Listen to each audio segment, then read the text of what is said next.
Greetings, this is Eugene the Philostopher, the greatest living philosopher after the unfortunate passing of Quentin Robert de Nameland, who has been the greatest living philosopher before me. In this video, I wish to talk to you about the nature of knowledge. And of course you might ask, well, who the hell are you to talk about the nature of knowledge? And you would be absolutely right, like, I'm absolutely nobody who knows nothing, yet dares to speak about everything, right? This is what philosopher is, essentially.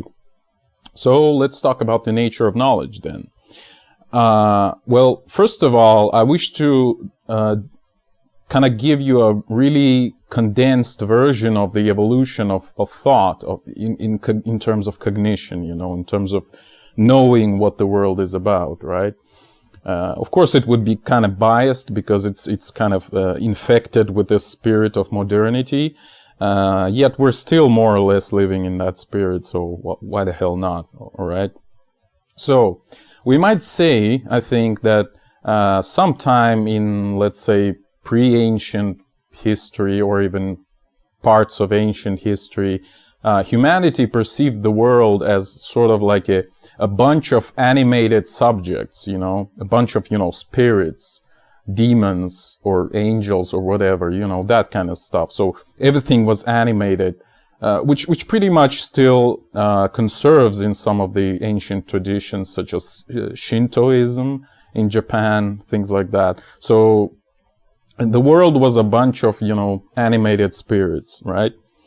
But then there was this sort of metaphysical revolution, one might call it, I think, where the world was, when philosophy appeared pretty much. So the world was divided into sort of like an invisible world, which is kind of like a true world, if you like.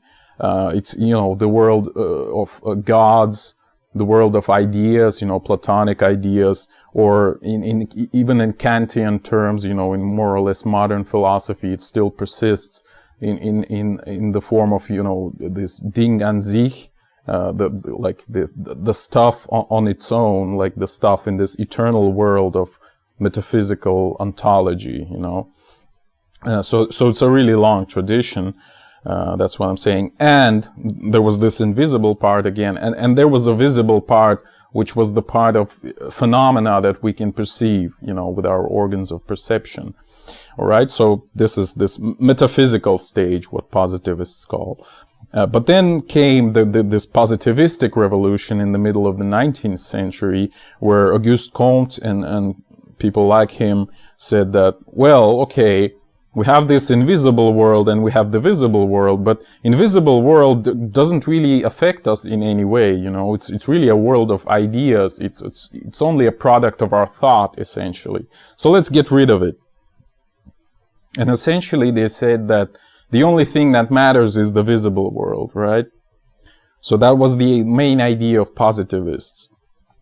And by the way, I think you can say that most of the scientists today they're still kind of in that stage, in that more or less primitive positivistic stage of philosophy, of gnoseology, you know, epistemology, if you like. But it doesn't end there, because after positivists there came neopositivists, you know, in the beginning of the 20th century. Of course, heavily influenced by people like Ernst Mach and Avenarius and other people like that. So what neopositivists said is that, wait a minute, even okay, we've got rid of the invisible world, but what about the visible world? Well, said neopositivists, it doesn't even look like it's a bunch of objects. It's rather a bunch of facts. You know, it's this famous quote from Ludwig Wittgenstein, who said that the world is made of facts and not objects, right? Not things.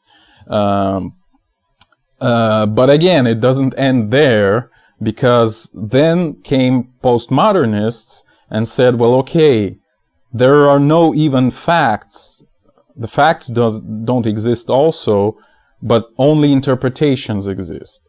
So the fact is only a interpretation that we kind of assume to be true in the full sense of the word, you know, in kind of like a classical sense of the word.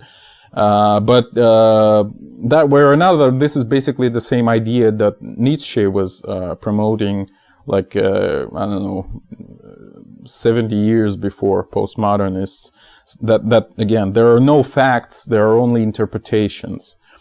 So in that way, this whole line, this evolution of thought about the world, kind of might be summarized as the motion from perceiving the world as a bunch of animated subjects, you know, this pre-modernity stage, then perceiving the world as a bunch of inanimate objects, this is modernity stage, you know, this metaphor of clocks, Thomas Hobbes, 17th century, this idea that the world is just some mechanistic, you know, thing, phenomenon. So the world is a bunch of inanimate objects.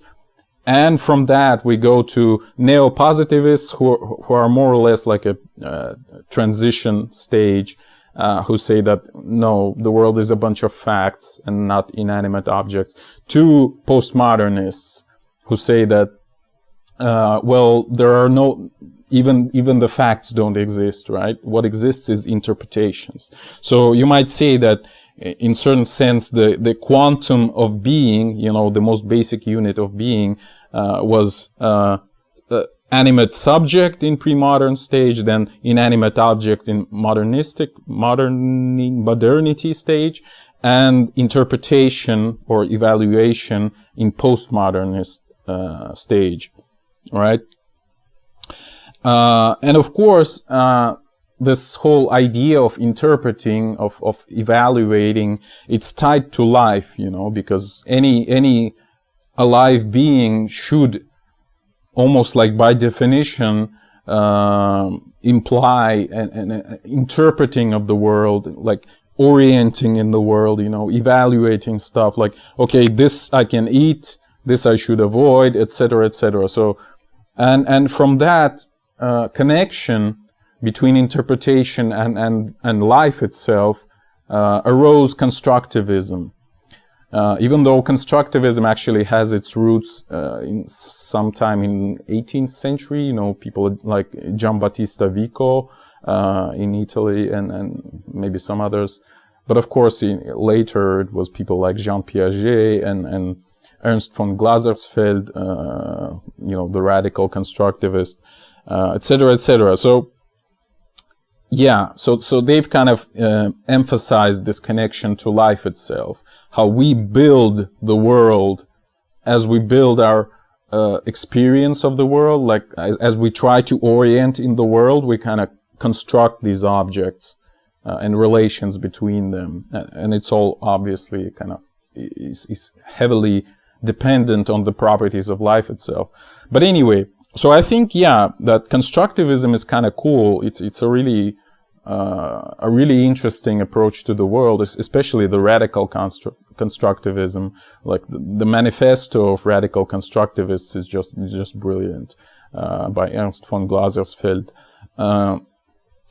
But anyway, here in this consideration, in this video, I wish to use another language, not what I've told you before, not that the world is a bunch of interpretations, because to me it looks like kind of too dry, you know. It's almost like a secondary reification of a process, essentially. So we're trying to kind of like photograph a process, and we're saying, okay, this is interpretation. But what I'm going to be talking about is that the world is not a bunch of interpretations or evaluations, but rather that the world is a bunch of stories, all right?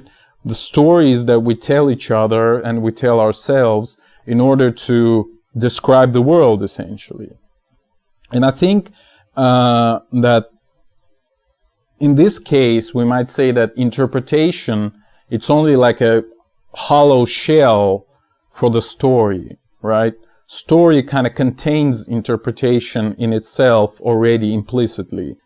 But the interpretation itself is only kind of like a decoration, you know, kind of like a background. Again, it's very secondary to the process of telling a story. But the story itself it's dynamic. It's very, you know, convex. It's tangible. It's happening. You know, it's true in some esoteric sense, let's say. And so, but the interpretation is only basically a light that makes the story visible, right? So it's an attribute of the story, but the story is not reducible to only interpretation. That's what I'm saying. So I think to say that the world is a bunch of stories is a more fundamental, if you like, approach than to say that the world is a bunch of interpretations. Interpretation it's kind of flat and hollow with regards to the story. So yeah, this is basically the main idea that I'm trying to convey in this video, that the world is a bunch of stories that we tell each other and we tell ourselves in order to orient in the world. So, okay, let's assume this is all true. So what kind of properties do these stories have? So any story, I would claim, should necessarily have a narrator or interpreter, you know, if you're going to more postmodernistic interpretation of the interpretation, right? So there's narrator or interpreter.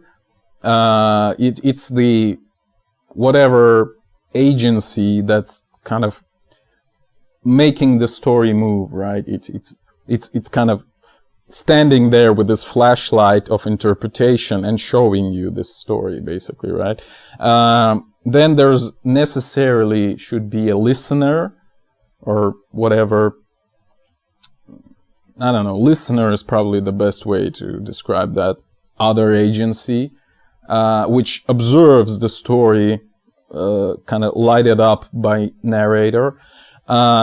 And there's also obviously characters, you know, like the actors of the story itself, right? So these three parts are absolutely essential for any type of story. And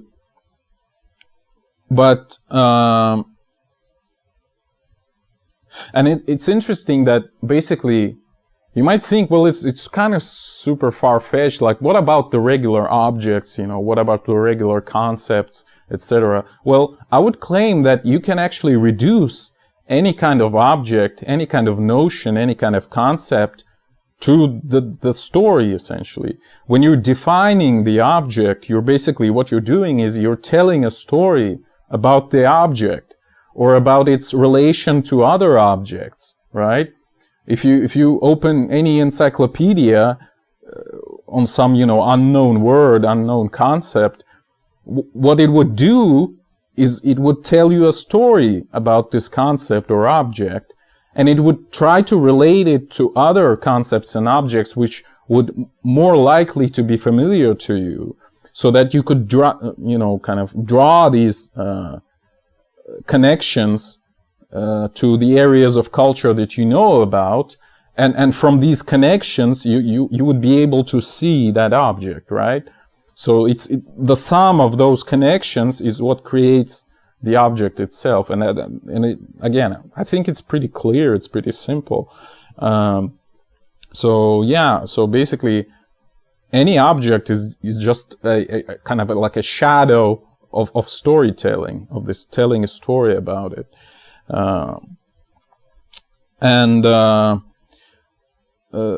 Again, as I've stressed in my previous videos about culture, in the video about mythology, in the video about memes, the culture is very non-linear, and, you know, it's very immersive. So you don't even necessarily have to explicitly state all these connections, you know. Most of the time, only, you know, implying them, only subtly drawing them would be enough, because, again, the culture is very immersive. I don't have any other word for that. I hope it's more or less clear at that moment. And another interesting another important thing to note here would be probably that if we're talking about cognition, epistemology, gnoseology, whatever, then these two figures of narrator and listener, they might actually coincide. So in some sense, we might tell ourselves the story about the world. So that, you don't need to have any other person that you would talk to about the world. In some sense, I would say that the figure of listener in cognition, I repeat, when we're talking about knowledge, is more or less reducible to just the rules, if you like, of telling a story. So the listener is only like a set of boundary conditions, It's something that limits that sets your scenario of you telling a story. That's what I'm saying, essentially. So it's only technical, the position of the listener. Again, at least in cognition, it's only the way that the story is being told. But technically, you might be your own listener. But you're gonna use some language, not necessarily verbal language, obviously. It might be symbols, it might be intuitions, it might be feelings, or whatever. Doesn't really matter. And here I think I should note that already neopositivists themselves, they've noted that importance of language, that in some sense of storytelling. They already figured out, like, again, people like Wittgenstein, Russell, and others, they figured out that storytelling is important. Well, it's a really simple idea, you see. If we're again, as they said, the world is a bunch of facts, right? Well, what are the facts?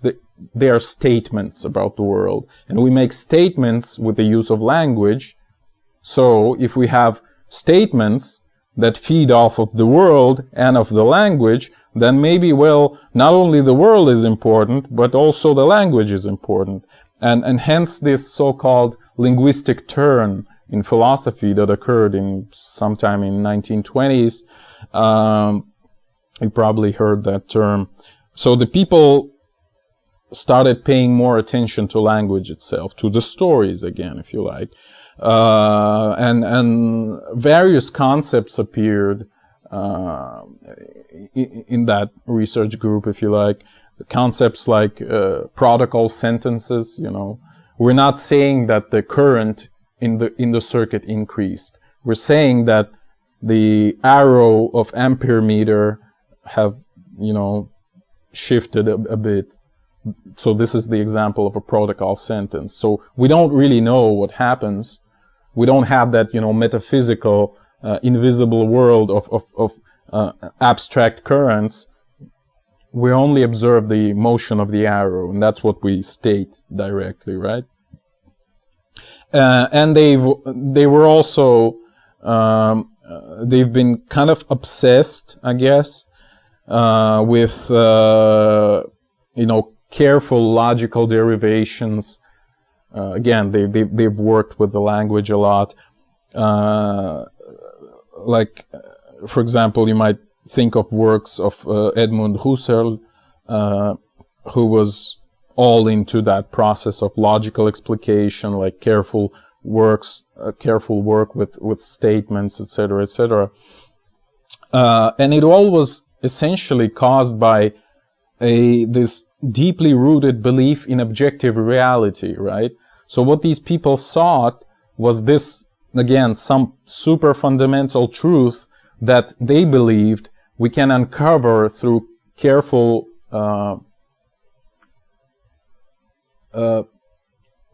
careful work with all these language structures, logical structures, etc. But I think it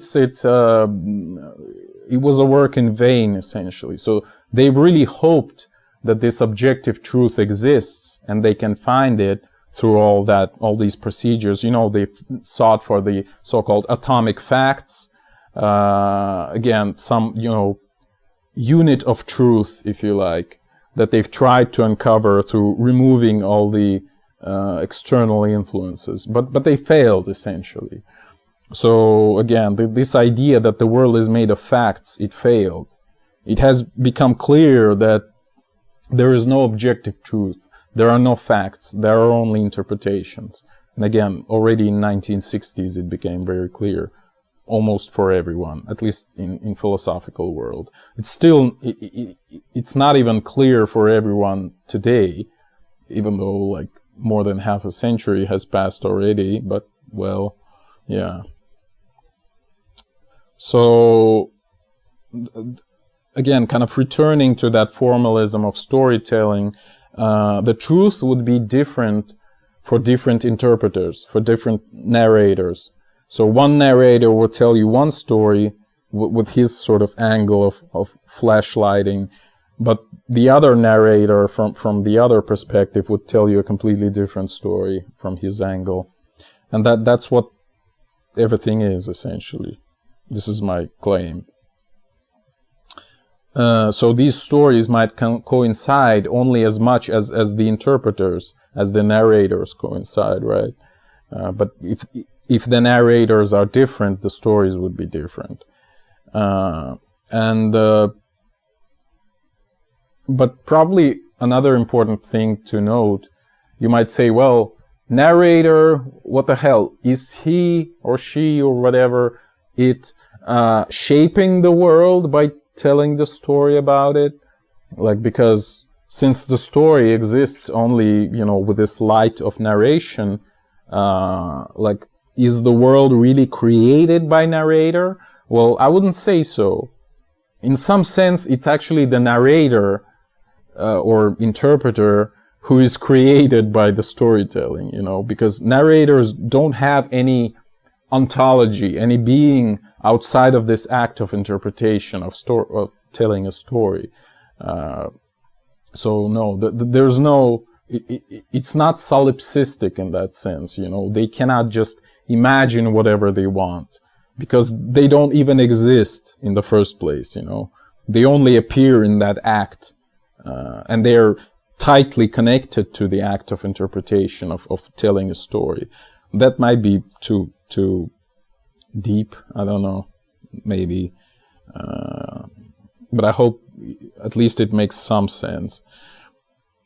So anyway, as I've said, in my opinion, the world is just a bunch of stories that we tell each other, but knowledge, since we're talking about the nature of knowledge should be kind of commensurate to the world, it should be kind of coherent with the world, and thus we might say that knowledge itself is also a bunch of stories, which paradoxically, it actually brings us to some very optimistic vision of the world, because, well, in this positivistic stage, 1850, let's say, we were trying to build a subjective model of objective reality, right? But like a century later, we figured out that there is no such thing as objective reality. Well, Nietzsche figured it out only a few decades later. But anyway,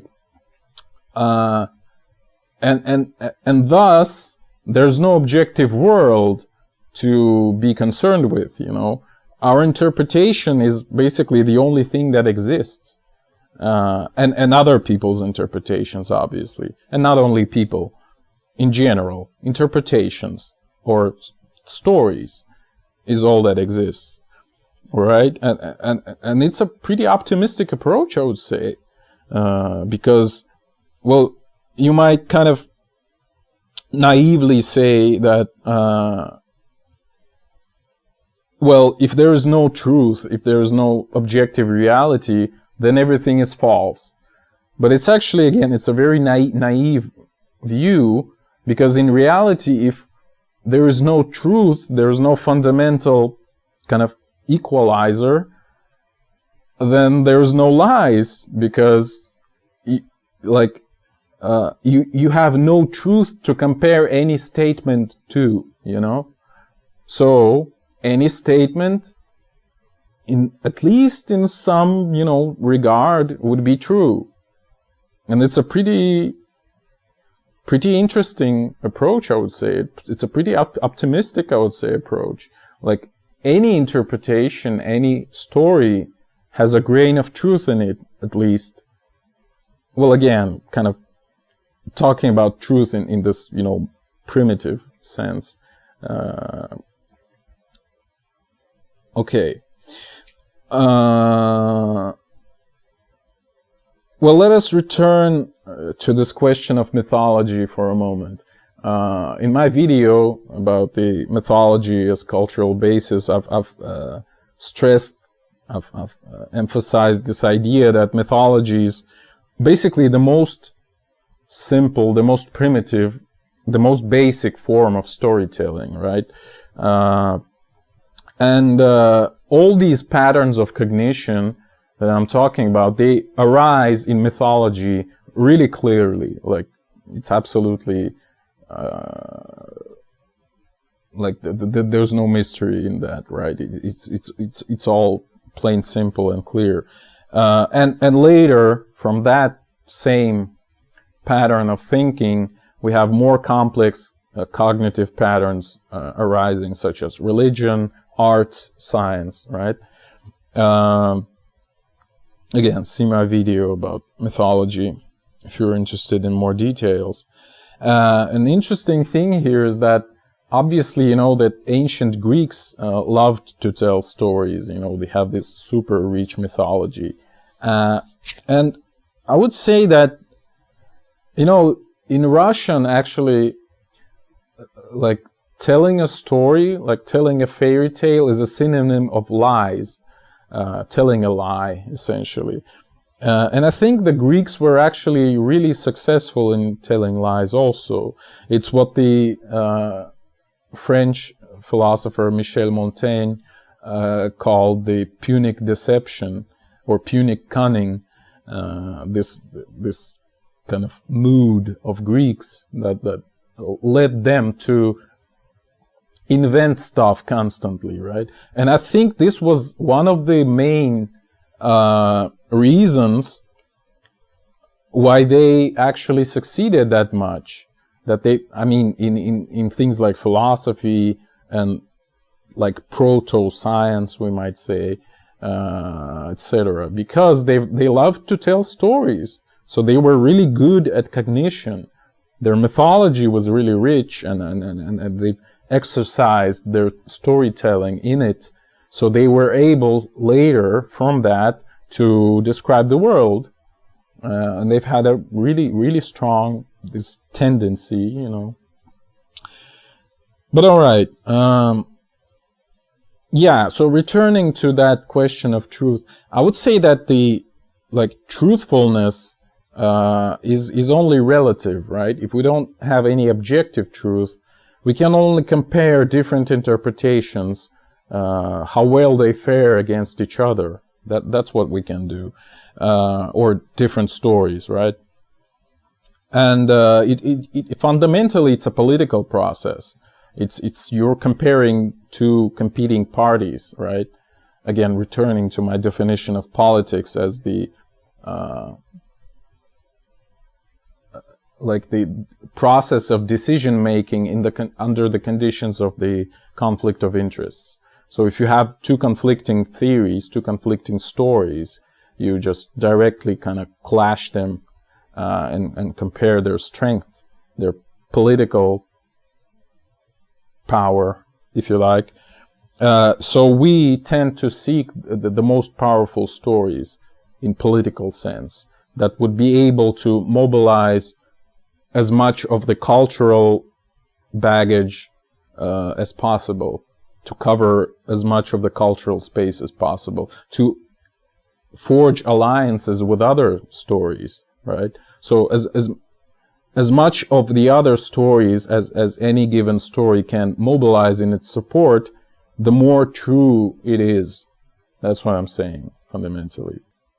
But again, returning to that idea of Greeks and deception, like about 10 years ago or even more, I wrote an aphorism, but it was in Russian, so this is going to be a translation, that the art of philosopher, or philosopher if you like, is fundamentally an art of lying. So, and the ultimate mastery in philosophy is to kind of lie into being such a picture of the world that could not be disputed by anyone.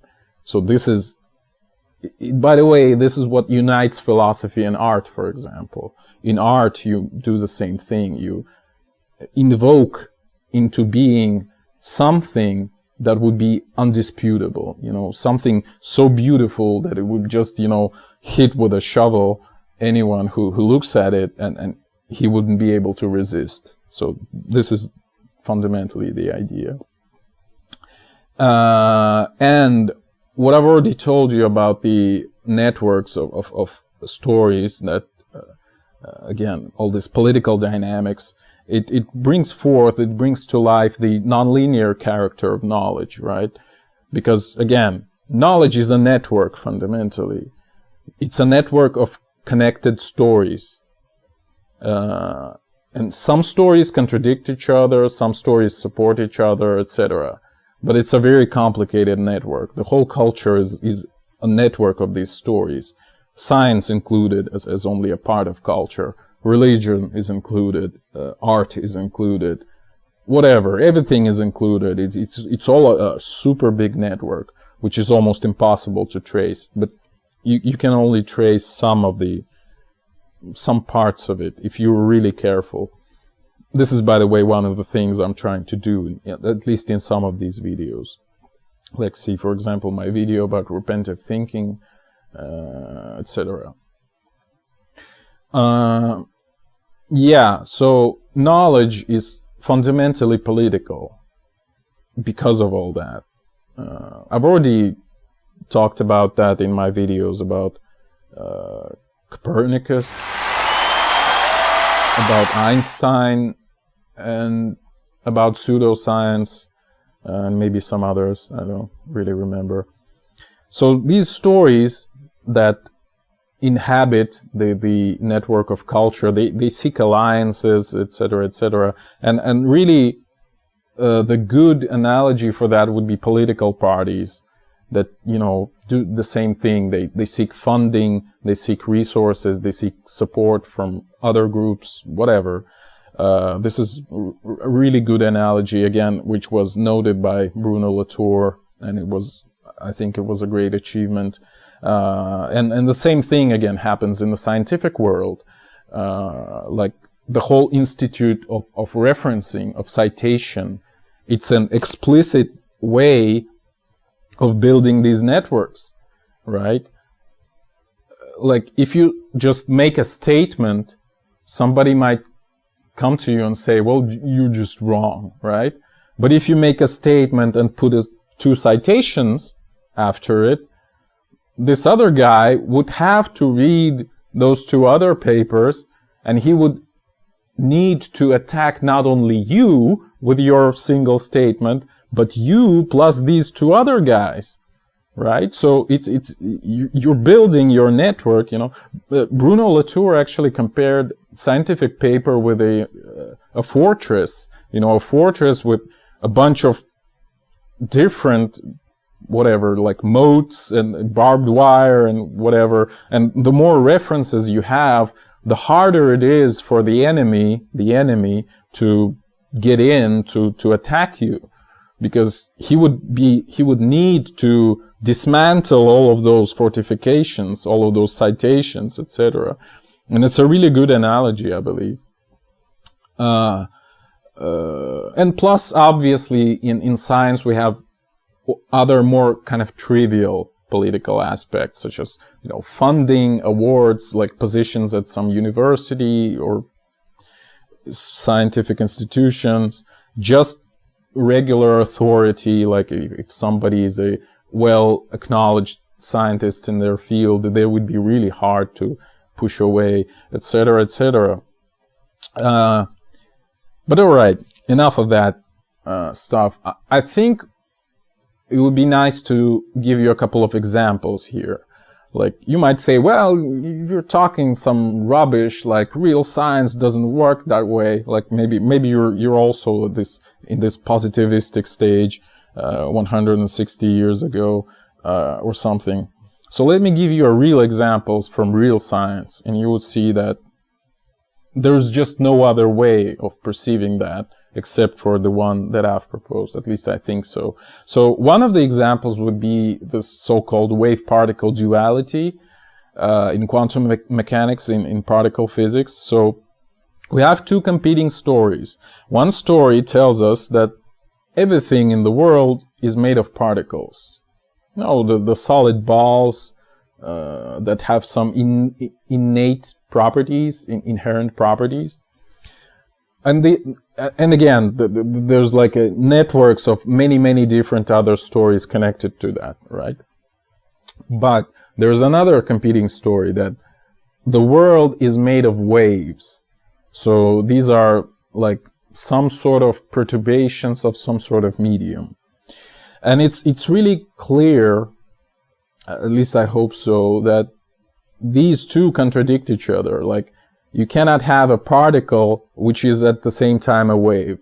It's just, like, logically, most of the statements are incoherent in that situation.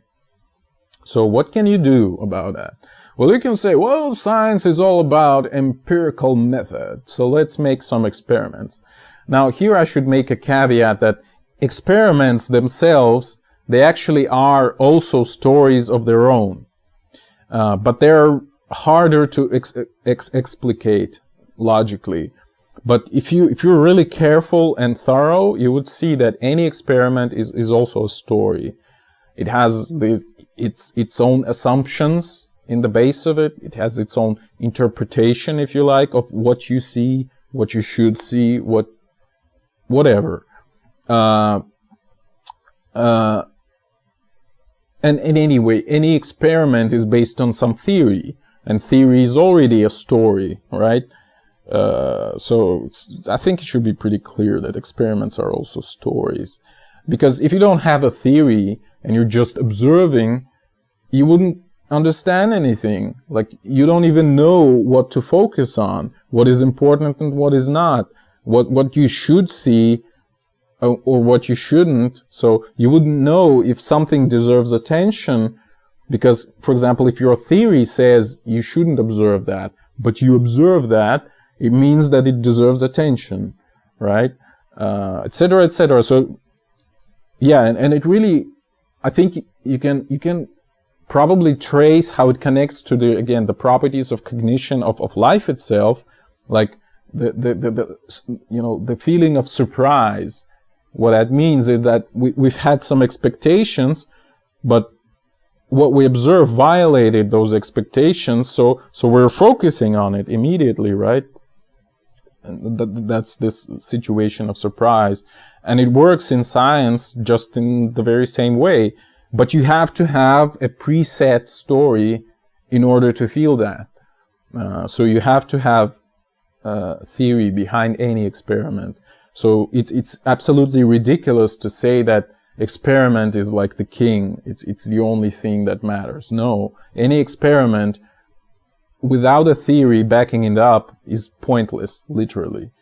But okay, I've kind of was drawn to somewhere.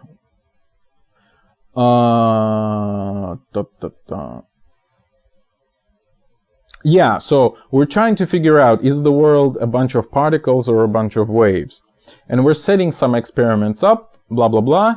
But it turns out that some experiments show us that really the world is a bunch of particles, but the other experiments tell us that really the world is a bunch of waves. So what the hell do we do? The question is, right? Both of these stories have powerful networks of support. So where's your objective reality? This is my question to you. If you believe objective reality exists. I don't know, for example. Like, I can easily see how the world is a bunch of stories. In this case, both of these stories might coexist perfectly fine, right?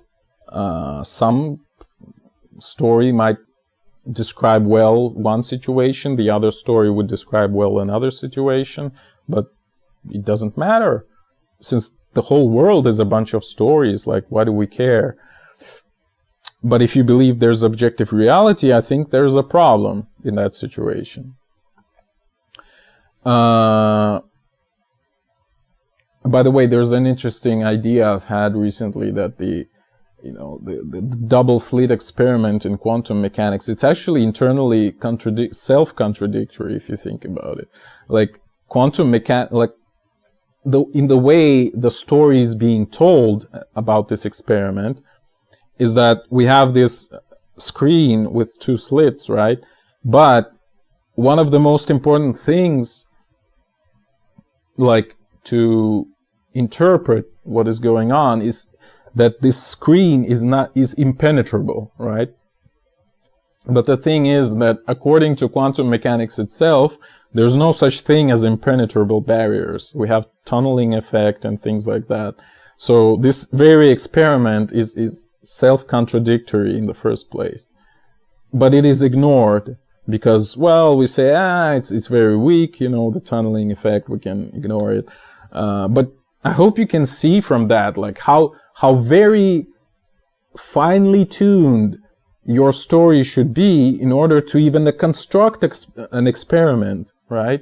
It can even violate some of the basic ideas of your theory, like the existence of the tunneling effect, for example, in quantum mechanics. But anyway, I digress.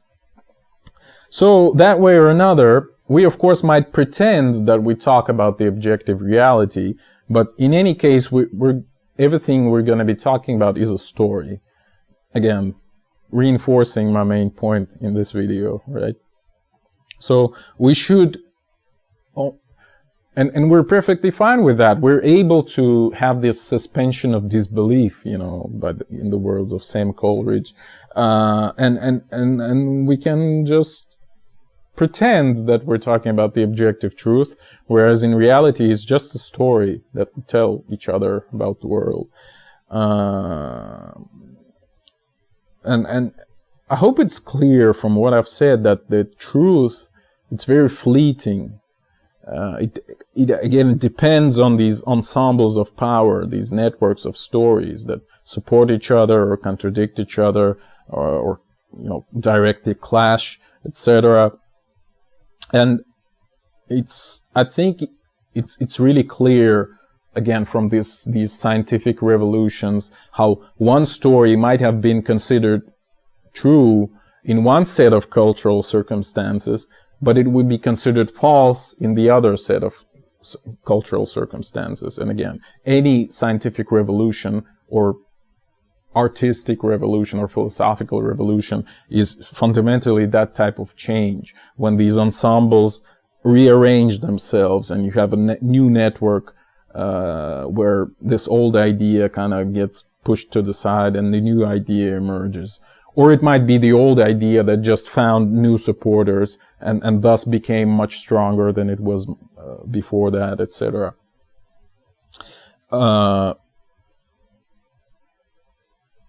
Okay, another good example from the world of science, quantum mechanics versus relativity. You probably heard that it's almost impossible to reconcile them, right? And the problem is that the problem is the language they use, the stories they tell. For example, quantum mechanics doesn't care about the space, the notion of space, any kind of concepts connected to space. It uses absolutely abstract way of describing the world. Whereas relativity theory, whether it's special or general relativity, doesn't matter really for the sake of that discussion. Like the most fundamental concept and notion there is space. And so you have these incoherent descriptions, but they're both true. Like they're both supported by experiments, by other ideas, by culture, by whatever. There are very powerful ensembles of power, tautological moment. So there are very, very powerful ensembles of power behind both of these stories, yet they cannot be, reconciled mutually. So where's objective truth? Is quantum mechanics objectively true, or relativity objectively true? Well, that's a good question, because if you believe that there's this law of excluded middle, which you should believe if you think there is objective truth, like it's either A or not A, but it cannot be both simultaneously, right? If you believe that there is objective truth, there is some level of metaphysical ontology kind of behind the world. If you're still in this metaphysical stage, then you would have problems with that. Like, how do you cope with that? I'm really interested, like what's going on in the heads of people who think that there is objective truth. Like, how do you deal with situations like that? Well, you might probably say that, okay, they are both false. Like, there should exist some encompassing theory that would include both of them as particular cases. Well, maybe, but to be honest, I don't know. Like, how can you create a theory that allows both A and not A? Well, okay, that's a whole separate discussion. I wasn't intending to go that far, though it was interesting, arguably. So there is no, like, foundation of objectivity to which we can anchor ourselves and work our way from that. Having basically one fact would be enough, I would say. We can work our way from that. We can discard everything that contradicts this fact, and we can have some solid truth, But the problem is there are no facts. There are only interpretations or stories, if you like my approach more than the postmodernistic approach. All right, I think I've stated the main idea of this video multiple times already, and I'm kind of tired of repeating myself. One other thing I would like to do in this video is try to redefine the objectivity. So previously, I've used more or less the regular understanding of this word, what is objective. But I would like to redefine it according to this theory, this worldview that I've laid in front of you in the recent 45 plus minutes, 48 or something. I would say that if we agree that the world is a bunch of stories and the knowledge is a bunch of stories and that's it, then I would define objectivity, like objective story, is any story that might be told, where the listener exists, so you can tell the story. And such a story would be objective, regardless of whether it is true, whether it is powerful enough, whether it has any resources at all. If it can be told, if it's at least to some minuscule degree meaningful, so you might be understood, at least by someone, then the story would be objective. Then it might claim its spot in the whole pool of stories in the whole culture. And when it does that, it would start this regular political game. It would start interacting with other stories. And if it's able to mobilize enough resources, well, maybe it would be able to claim that there's some truth behind it. So this is fundamentally the process. So objectivity is kind of this, this muscle in front of a club of culture that determines whether the story can enter the club, but it doesn't care about what happens there in the culture itself. So I would define objectivity like any story that can be told, ergo there exists a listener for it, is objective. But it doesn't mean that it's true or whatever. They'll figure it out. The stories would arrange themselves accordingly, etc. I would say in this club, you know. All right, so probably the last thing I wish to mention, and it actually concerns that one of the previous videos that I made about, I think about repetitive thinking actually, yeah. I was talking about how Adrian D'Amico was using repetitive thinking with regards to Mandela effect to describe the reasons behind Mandela effect. So I completely forgot by that time, but it actually is relevant to this video. So what I wanted to tell you at the end of that video, that old video, was what I think might be the reason for Mandela effect.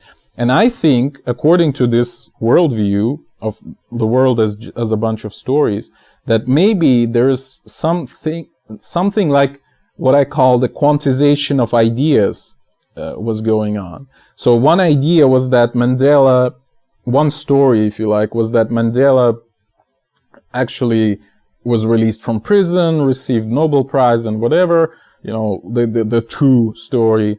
But the other story was that he died in prison. And kind of my idea, it's kind of vague, so don't take it too serious, but think about it. Since there is a finite amount of these connections of different stories and culture, it's very big. It's all like very big, but it's finite because there's finite number of stories that at least a person is aware of. All right. So it means that there is this quantization. You know, there's this kind of leaps between different stories. There is no continuum of stories. That's what I'm saying. So maybe somehow by some weird coincidence of cultural codes or whatever, these two stories of Mandela dying in prison and Mandela being released and receiving the Nobel Prize and blah blah blah, they were pretty close. There was some little different. I mean, yeah, that sounds pretty far-fetched, etc. But think about it. I think it might be an explanation. Like they were really close, but so some people somehow kind of jumped into the other version of it. I don't mean that in some metaphysical or mystical way. I don't mean anything like that. I mean how our cognition works, how we digest, if you like, the culture. So how all these codes influence us. So maybe these stories have had a lot in common, but somehow some people kind of shifted to the other one, and I don't know why. Like by some association, you know, by some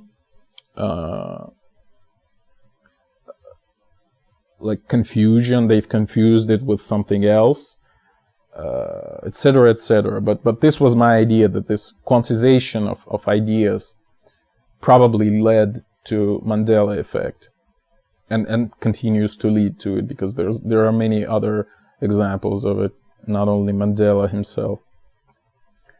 But anyway, I think that's enough for today. If you're wondering why this video took so long for me to make, it's because my computer died, and yeah, it was very sad, and I've had to quickly assemble another one from spare parts that I had, and it actually downgraded significantly from the previous one that I've had, and that's why also the quality of sound is so shitty in this video. But I hope I'll be able to make it at least tolerable, but we'll see. So yeah, that were another. Let me just conclude in a couple of sentences what I was talking about here. It was that my claim is that the world is a bunch of stories that we tell each other and ourselves about the world, whatever it is, and about ourselves, for that matter. And knowledge is also a bunch of stories that we tell each other about the world and about ourselves, etc. So in some sense, knowledge and the world are the same. And again, I think it's a pretty optimistic worldview. If you discard, the postmodern loathing, postmodern suffering, I guess. Well, anyway, thank you for watching. The eons are closing.